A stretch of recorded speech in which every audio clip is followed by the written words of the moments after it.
Welcome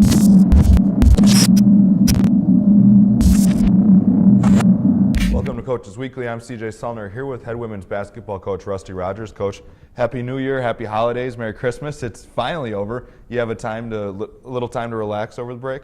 Not really. A few days here and there, but we practiced and played pretty much through the holidays, so it was pretty much business as usual.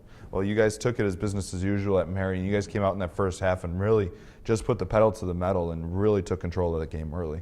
Yeah, my 4 years here, the break has always been a challenge for us, and we went out to California earlier in that, and we hadn't done well in the prior 3 years, and this year we had a really good approach to practice, and we played really well over the break, so that was nice. You talk about 190 points scored over the 2 games. You talk about a record-setting performance at Laverne, where it was not just the Taylor Jacobson show. You talk about Michaela Thornton, Crystal Core, among others that were starting to get involved. Yeah, and Annika Ray had a really good trip as well, the sophomore. So, yeah, we practiced really well out there in California, and it led into what we did at Marion. And, shooting the ball well, just things are clicking. And you're seeing people step up. You've seen Courtney Lofink start to score more. Crystal Core now with 2 straight double-doubles. You have pieces that are picking up, and it's going to be really fun to see where this offense can kind of mold into now. Yeah, we really need that with our team because we're so reliant on Taylor Jacobson early part in the year. And other girls are now starting to get more comfortable and stepping up. And, we get Sophia Leon back in the lineup. That's going to add a lot of punch to our scoring, too. So we did that without her, and she's a 16-point-per-game scorer. So it's looking good for us. And you're looking to have her back going into Dominican tonight, which is always good to have as much firepower as you can going into a rivalry game on the road. Most definitely. We take this game very, very seriously around here on campus, fighting for that rivalry cup. So, it's good to have all our guns going.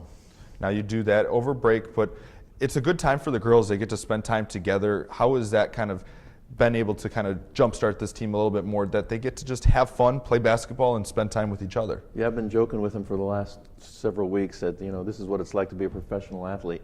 All they do is eat and play basketball. So it's been really good. I think the past 3 years' experience, some of the disappointments we've had over the break, how I handle practice, and our eating arrangements and all those little things that most people don't think about, we handled it totally differently this year, and I think it's paid dividends. They've really grown together, and they've done a lot of things together.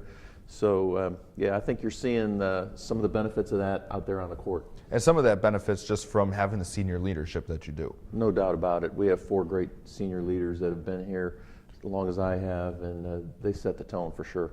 And I know it's not something we talk about a lot, but records have been falling left and right, and you look at Courtney Lofink now, already the top of the NAC in career assists, steals is not too far away. And, you look at one of your seniors that is having such a decorated career that we don't want to highlight it all the time, but you have to talk about it. Most definitely. Probably one of the greatest point guards that this school's ever seen, for sure. We were a little disappointed in the way she started the year. She was banged up a little bit with some injuries, and I think right now she's starting to really feel comfortable. She's stepping up her offensive scoring game. We're seeing more of what we saw in the past here in this last week or two, so it's really, really ignited our offense. Finally, to close out the break, Dominican, Blackburn, and then a very important game against Lakeland at home on Saturday. How do you guys focus this week? And could be a defining 3-game stretch. Most definitely. It's an old cliche, but we got to take them one at a time. And these first 2 games, back-to-back nights, so we got to get a practice in there in between. And then Saturday's Lakeland game, we haven't talked about it very much, but that could very well be the difference in a position in the playoff race. So it's a really big week. It couldn't come at a better time. I feel like we're really playing on all cylinders right now, so it'll be interesting to see how this week plays out. We look forward to seeing you guys back on the floor. Cougars take to the floor tonight at Dominican, then they're home against Blackburn on Wednesday, and then at home again on Saturday against Lakeland. You can find all the live feeds at cucougars.com.